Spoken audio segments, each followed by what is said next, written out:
Hello दोस्तों, किस्सा कहानी में आपका स्वागत है। मैं हुमान सिंह और आज मैं आपके लिए एक कहानी लेकर के आया हूँ जिसका नाम है सौत। मुंशी प्रेमचंद जी की अनमोल कहानियों में से ये वन ऑफ द बेस्ट कहानी है जो आपको पसंद ज़रूर आएगी। तो आइए बिना ज़्यादा टाइम लिए मैं स्टार्ट करता हूँ। और हाँ, आपसे एक रिक्वेस्ट है, अगर आपने चैनल को सब्सक्राइब नहीं किया है तो कर लीजिए और बेल आइकॉन दबा देना। उससे क्या होगा, आने वाली कहानियों के बारे में आपको नोटिफिकेशन आ जाएगा। तो चलिए स्टार्ट करते हैं। सौत।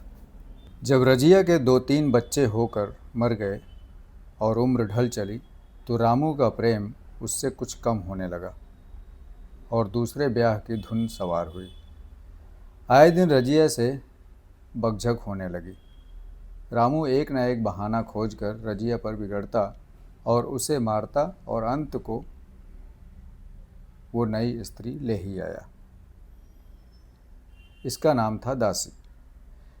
चंपई रंग था, बड़ी बड़ी आँखें, जवानी की उम्र, पीली कुशांगी रजिया भला इस नव यौवना के सामने क्या जचती। फिर भी वो जाते हुए स्वामित्व को जितने दिन हो सके अपने अधिकार में रखना चाहती थी। तिगरते हुए छप्पर को धूनियों से संभालने की चेष्टा कर रही थी। इस घर को उसने मर मर कर बनाया है, उसे सहज में नहीं छोड़ सकती और वो इतनी बेसमझ नहीं है कि घर छोड़कर चली जाए और दासी राज करे। एक दिन रजिया ने रामू से कहा, मेरे पास साड़ी नहीं है, जाकर ला दो। रामू उसके एक दिन पहले दासी के लिए एक अच्छी चुंदरी लाया था। रजिया की मांग सुनकर बोला, मेरे पास अभी रुपया नहीं है। रजिया को साड़ी की उतनी चाह न थी जितनी रामू और दसिया के आनंद में विघ्न डालने की थी। बोली, रुपए नहीं थे तो कल अपनी चहेती के लिए चुंदरी क्यों लाए? चुंदरी के बदले उसी दाम में 2 साड़ी लेके आते, एक वो पहन लेती, एक मेरे काम आ जाती।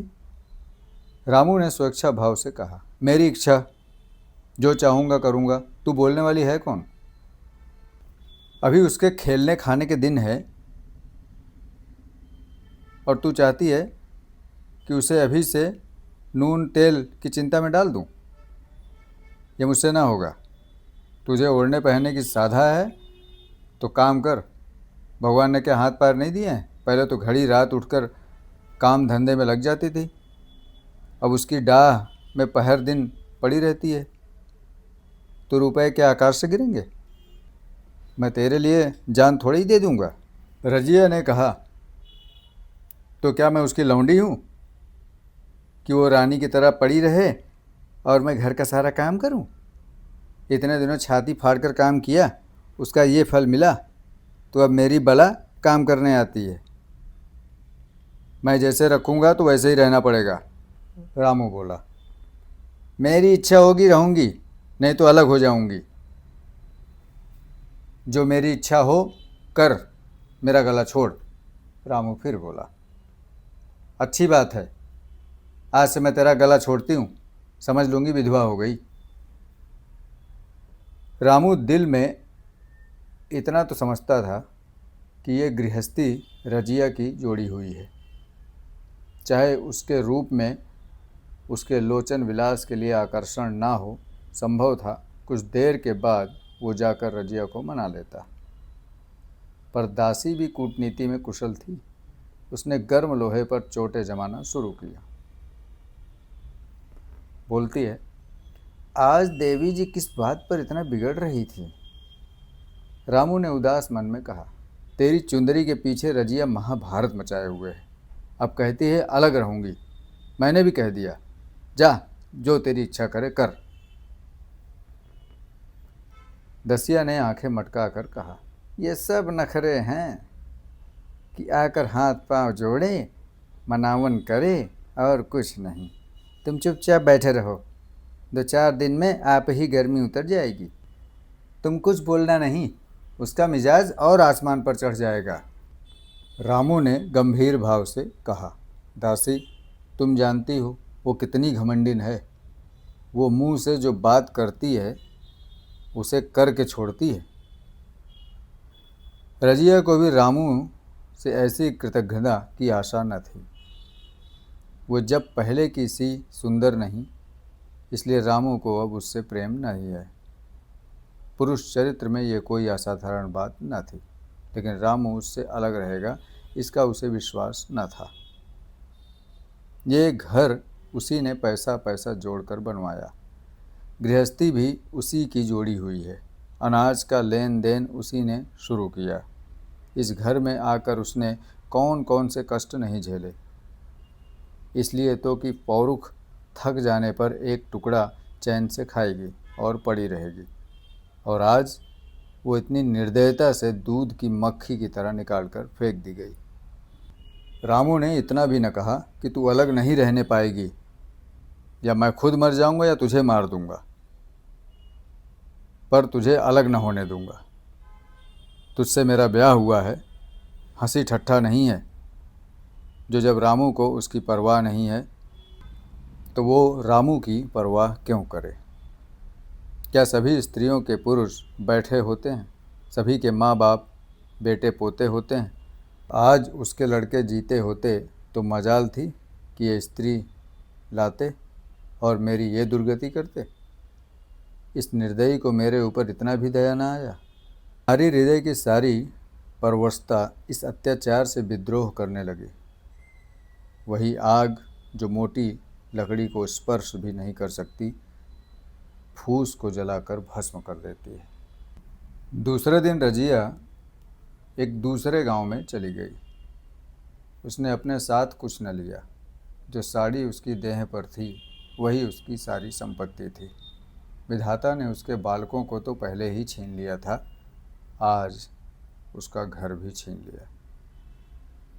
रामू उस समय दासी के साथ बैठा हुआ आमोद विनोद कर रहा था। रजिया को जाते देखकर शायद वो समझ न सका कि वो चली जा रही है। रजिया ने यही समझा, इस तरह चोरों की भांति वहाँ से जाना भी ठीक नहीं।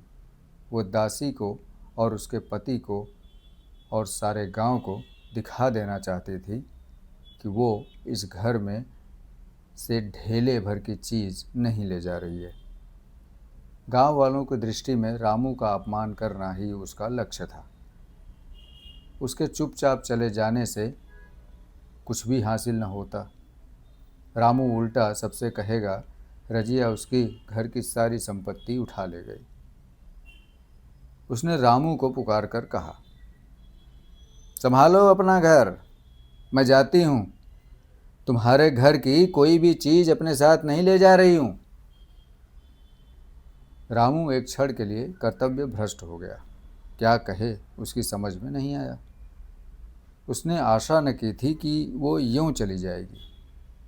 उसने सोचा था कि वो जब जाने लगेगी तो घर से सामान ढोकर ले जाएगी, तो उस वक्त मैं गांव वालों को दिखाकर उसकी सहानुभूति प्राप्त कर लूँगा। लेकिन अब क्या करे? दसिया बोली जाकर, गांव में ढिढोरा पीटाओ, यहाँ किसी का डर नहीं है। तू अपने घर से लेकर ही क्या आई थी जो कुछ लेकर के जाएगी? हैं?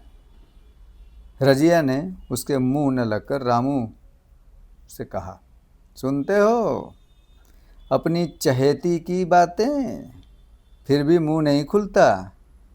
बड़े बेशरम हो। मैं तो जाती हूँ, लेकिन दस्सो रानी तुम भी बहुत दिन राज नहीं करोगी। ईश्वर के दरबार में अन्याय नहीं फलता। बड़े बड़े घमंडियों का घमंड चूर कर देते हैं। दसिया ठट्ठा मारकर हंसी, पर रामू ने सिर झुका लिया और रजिया चली गई। रजिया जिस नए गांव में आई थी वो रामू के गांव के ही समीप यानी रामू के गांव से ही मिला हुआ था। अतएव वहाँ के लोग उससे परिचित थे। वो कैसी कुशल गृहिणी है, कैसी मेहनती, कैसी बात की सच्ची, ये वहाँ किसी से छिपा न था। रजिया को मजूरी मिलने में कोई बाधा न हुई। जो एक लेकर दो का काम करे उसे कोई काम क्यों न देगा, और काम की कमी कहाँ रहेगी। 3 साल रजिया ने कैसे काटे कैसे एक नई गृहस्थी बनाई, कैसे खेती शुरू की, इसका बयान करने बैठें तो पोथी हो जाए। संचय के जितने मंत्र हैं, जितने साधन हैं, वे रजिया को खूब मालूम थे। फिर अब उसे लाल हो गई थी, और लाल में आदमी की शक्ति का वारा पार नहीं रहता। गांव वाले उसका परिश्रम देखकर दांतों तले उंगली दबाते थे। वो रामू को दिखा देना चाहती थी, मैं तुझसे अलग होकर भी आराम से रह सकती हूँ। वो अब पराधीन नारी नहीं है, अपनी कमाई खाती है। रजिया के पास बैलों की एक अच्छी जोड़ी है। रजिया उन्हें केवल खाली भूसी देकर नहीं रहती, रोज़ 2-2 रोटियां भी खिलाती है। फिर उन्हें घंटों सहलाती, कभी कभी उनके कंधों पर सिर रखकर रोती है और कहती है, अब बेटे भी तुम ही हो और पति भी तुम ही हो, मेरी जाल अब तुम्हारे ही साथ है। दोनों बैल शायद रजिया की भाषा और भाव समझते थे। वे मनुष्य नहीं, बैल हैं। दोनों सिर नीचा करके रजिया का हाथ चाटकर उसे आश्वासन देते हैं। वे उसे देखते ही कितने प्रेम से उसकी ओर ताकने लगते हैं, कितने हर्ष से कंधा झुलाकर उस पर जुआ रखवाते हैं, और कैसा जी तोड़ काम करते हैं ये लोग समझ सकते हैं जो बैलों की सेवा की है और जिन्होंने उनके हृदय को अपनाया है। रजिया इस गांव की चौधराइन है। उसकी बुद्धि, जो पहले नित्य आधार खोजती रहती थी और स्वच्छंद रूप से अपना विकास न कर सकती थी, अब छाया से निकलकर प्रौढ़ और उन्नत हो गई है। एक दिन रजिया घर लौटी तो एक आदमी ने कहा,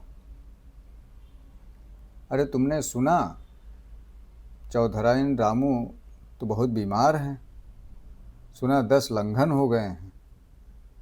रजिया ने उदासीनता से कहा, जूड़ी है क्या? जूड़ी नहीं, कोई दूसरा रोग है।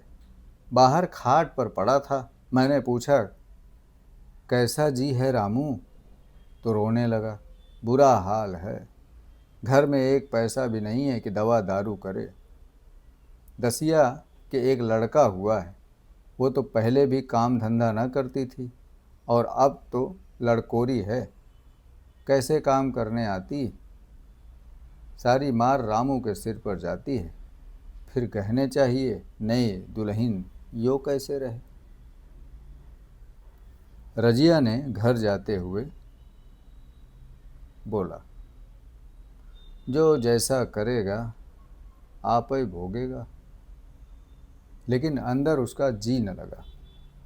वो एक क्षण में फिर बाहर आई, शायद उस आदमी से कुछ पूछना चाहती थी, और इस अंदाज में पूछना चाहती थी कि मानो उसे कुछ परवाह नहीं है। पर वो आदमी चला गया था। रजिया ने पूरब पश्चिम जाकर देखा, वो आदमी कहीं नहीं मिला।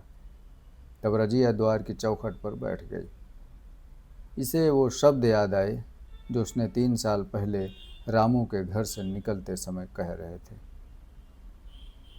उस वक्त जलन में उसने वो श्राप दिया था, अब वो जलन न थी। समय ने उसे बहुत कुछ शांत कर दिया था।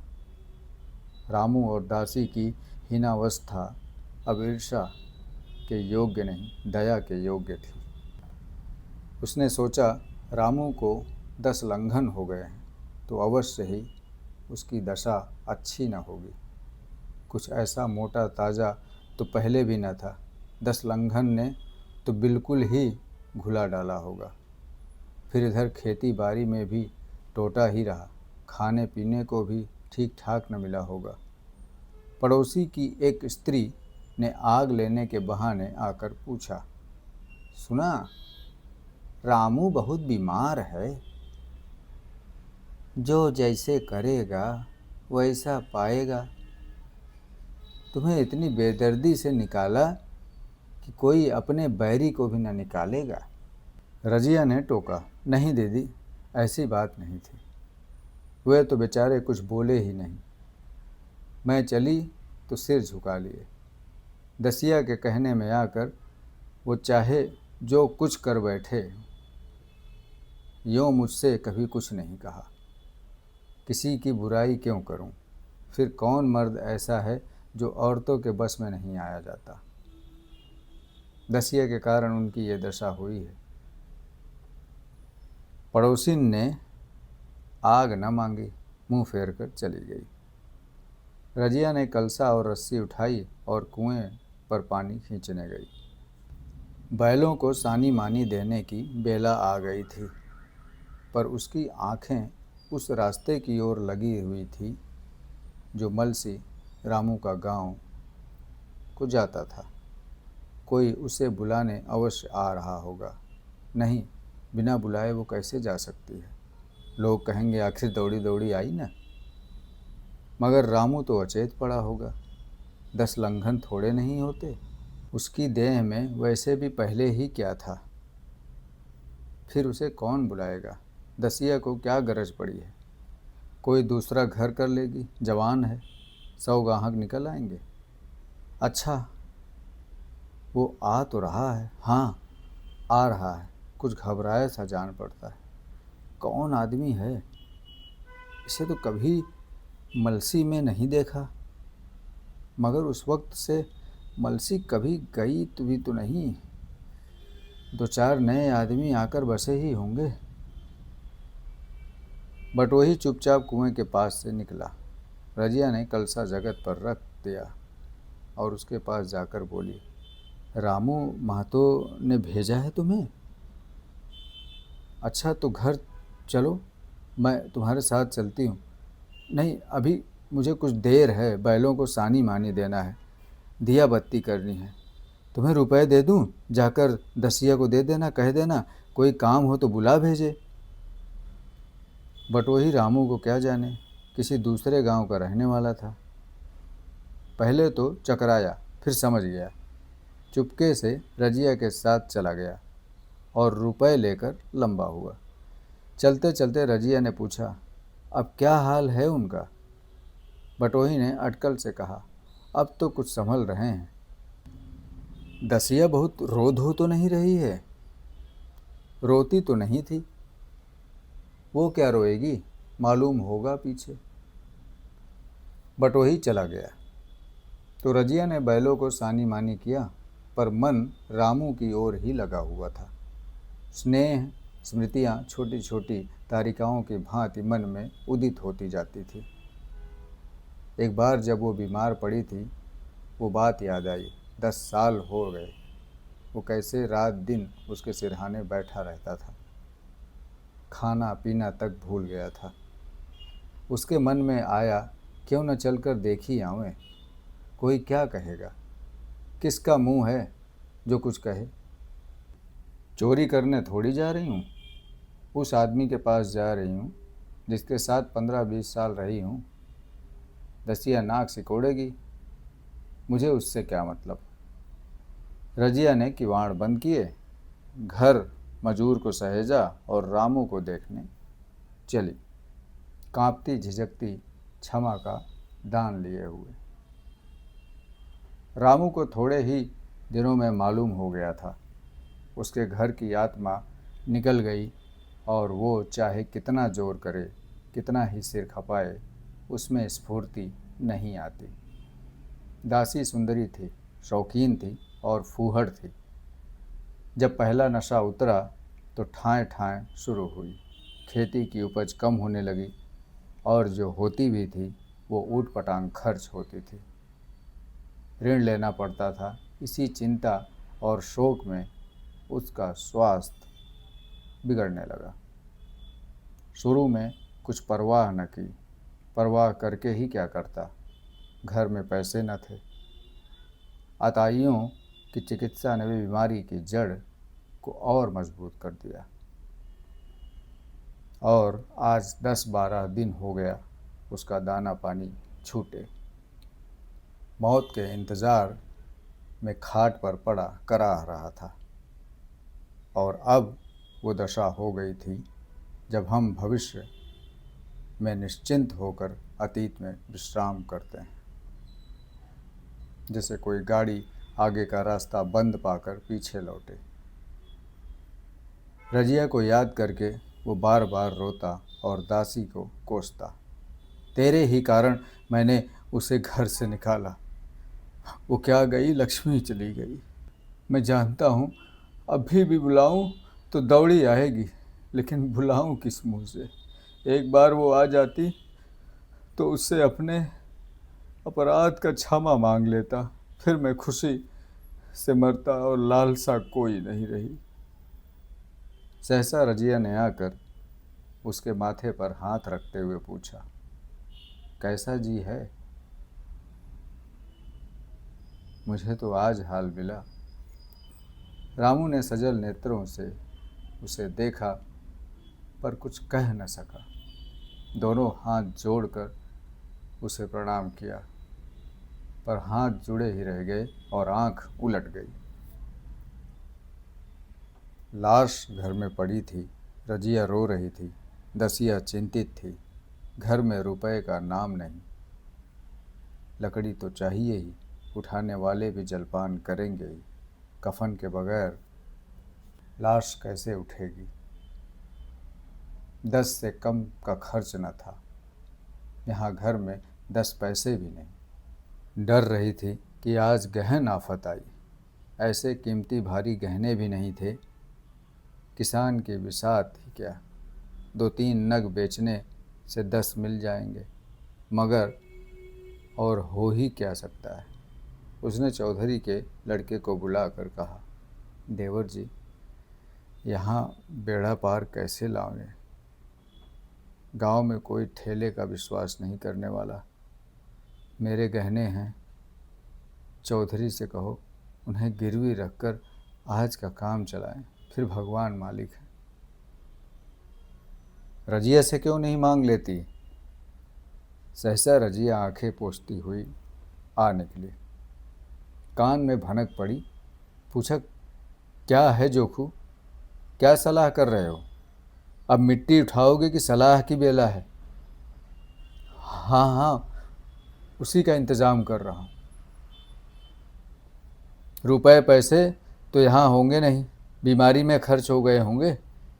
इस बेचारी को तो बीच मझधार में लाकर छोड़ दिया। तुम लपक कर उस घर चले जाओ भैया, कौन दूर है, कुंजी लेते जाओ। मजूर से कहना भंडार से 50 रुपये निकाल ले, कहना ऊपर की पटरी पर रखे हैं।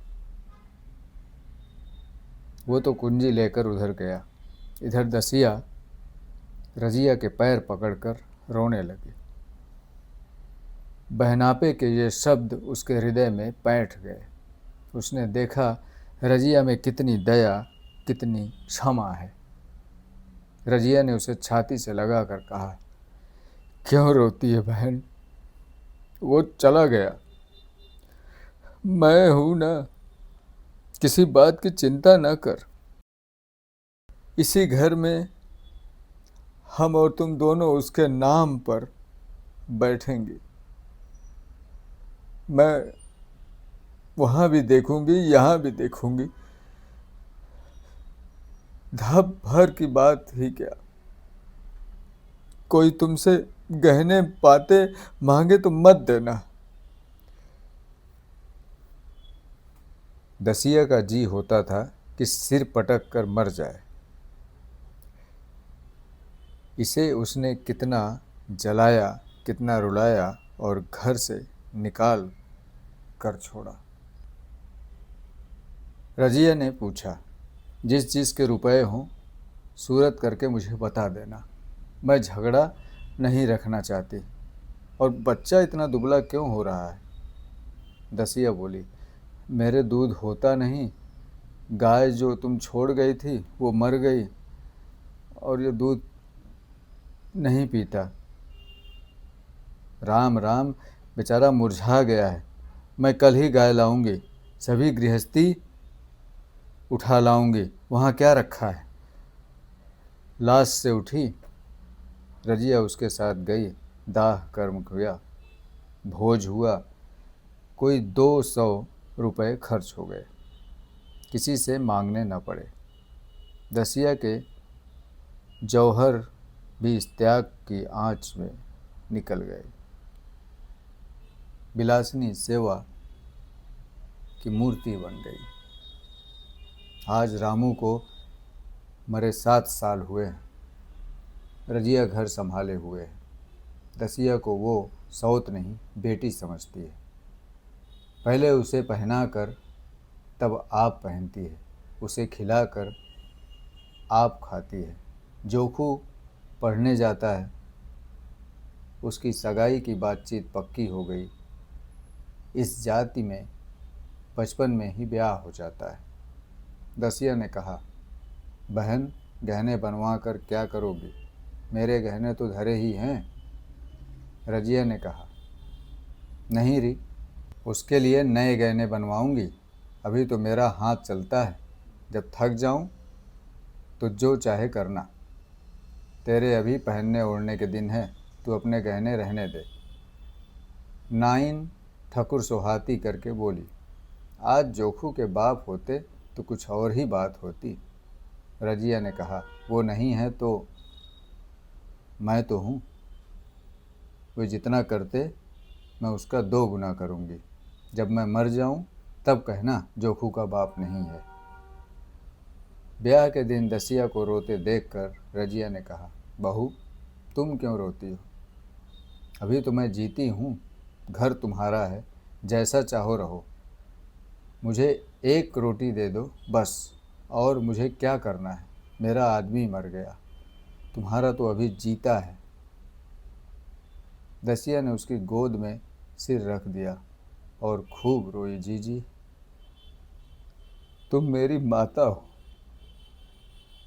तुम न होती तो मैं किसके द्वार पर खड़ी होती? घर में तो चूहे लौटते थे, उनके राज में मुझे दुख ही दुख उठाने पड़े। सुहाग का सुख तो मुझे तुम्हारे राज में मिला। मैं दुख से नहीं रोती, रोती हूँ भगवान की दया पर कि कहाँ मैं और कहाँ ये खुशहाली। रजिया मुस्कुराकर रो दी। दोस्तों, ये थी मुंशी प्रेमचंद जी की कहानी सौत। तो आप लोगों को कैसी लगी ज़रूर बताइएगा, और जो कहानी सुनने में इंटरेस्ट रखते हों शेयर ज़रूर कर दीजिएगा। Thank you very much. God bless you.